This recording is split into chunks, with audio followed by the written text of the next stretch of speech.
Bertemu lagi bersama saya Risma Nur Hakim di channel Millennial Citizen. Tanggal 12 Juni tahun 1918, Trikoro Darmo mengubah namanya menjadi Yogyakarta. Para pemuda untuk membentuk organisasi daerah berkaitan dengan nasionalisme Indonesia yang menentang kolonialisme.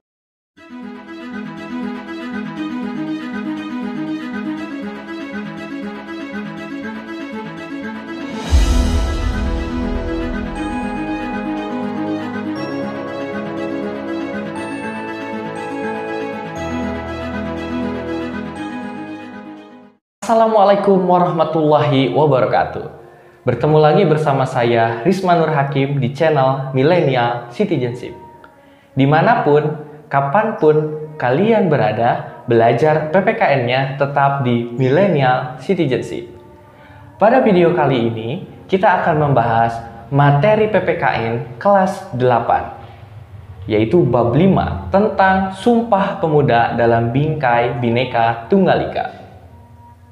Tepatnya, di video ini kita akan membahas pembahasan tentang arti dan makna Sumpah Pemuda dalam perjuangan kemerdekaan Republik Indonesia.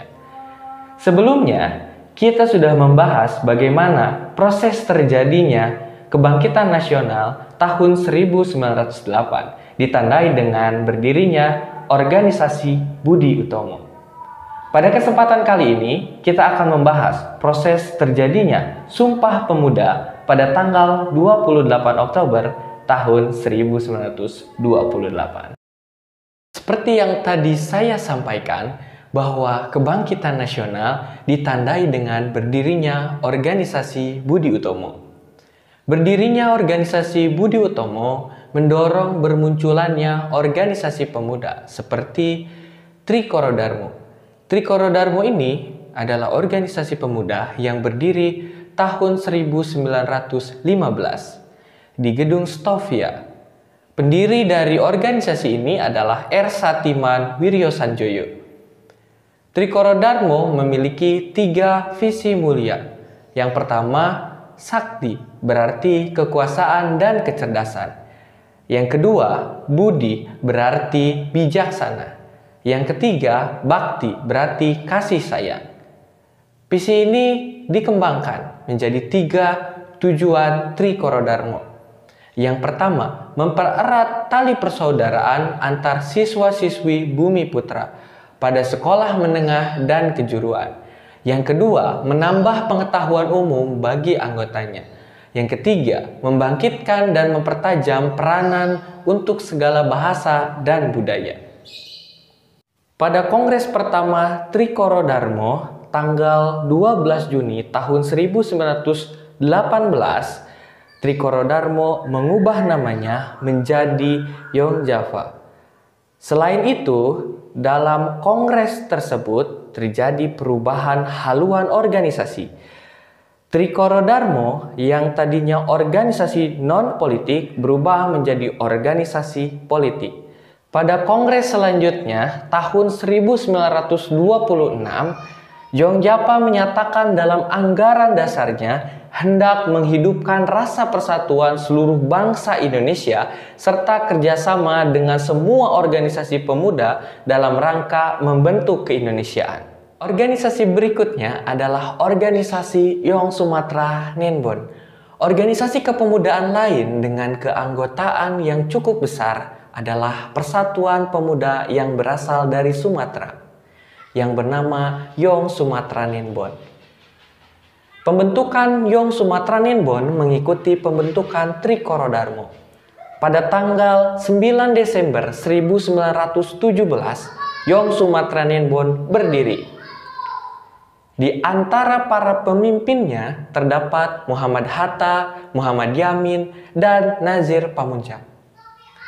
Tujuan Yong Sumatra Nenbon adalah mempererat hubungan antar siswa asal Sumatera, mengajari pemuda agar menjadi pemimpin bangsa dan mengembangkan budaya Sumatera. Pada kongres yang ketiga, organisasi ini pernah melontarkan pemikiran Muhammad Yamin. yaitu anjuran agar penduduk yang mendiami Nusantara ini menggunakan bahasa Melayu sebagai bahasa pengantar dan bahasa persatuan. Pidato Yamin tersebut mendapatkan tanggapan bermacam-macam. Sebagian pihak menyambut gembira, namun sebagian dari kalangan tua merasa khawatir karena gagasan yang dilontarkan oleh Yamin itu dapat dianggap oleh pemerintah Belanda sebagai usaha politik yang menyulitkan kedudukan Belanda. Sebagai sebuah peringatan pada kongres tersebut, dibuat medali yang melukiskan nyur melambai dan kembang melati yang perlambang keindonesiaan. Seiring dengan perkembangan organisasi kepemudaan pada waktu itu, sebagai kelanjutan Kongres Pemuda II, Yong Sumatra Nenbon berganti nama menjadi Pemuda Sumatera. Selanjutnya dilebur menjadi Indonesia Muda bersama dengan organisasi kepemudaan lainnya. Organisasi kepemudaan lain. Kehadiran Yong Japa dan Yong Sumatra Nenbon mendorong para pemuda untuk membentuk organisasi daerah mereka sendiri. Selanjutnya bermunculanlah organisasi-organisasi seperti Jong Minahasa, Jong Batak, dan Jong Celebes. Perhimpunan Pelajar-Pelajar Indonesia dan Perhimpunan Indonesia. Pada tahun 1926 di Jakarta dibentuk Perhimpunan Pelajar-Pelajar Indonesia atau PPPI. PPPI dipengaruhi organisasi Indisch Vereniging di Belanda yang telah berdiri beberapa tahun sebelum PPPI. Pada tahun 1922, Indisch Vereniging mengubah nama menjadi Perhimpunan Indonesia atau PI. PPPI dan PI menganut haluan politik dan mengajak rakyat bergabung dalam aksi massa. Aktivitas keduanya berkaitan dengan nasionalisme Indonesia yang menentang kolonialisme. Perbedaan PPPI dan PI adalah wilayah pergerakan. PPPI berada di Indonesia dan PI berada di luar negeri. Itu saja untuk video pada kesempatan kali ini. Kita akan lanjut bagian 2 membahas tentang Kongres Pemuda I dan Kongres Pemuda II. Terima kasih sudah menonton video ini. Silahkan like, komen, dan subscribe bagi yang belum subscribe channel ini. Terima kasih. Wassalamualaikum warahmatullahi wabarakatuh.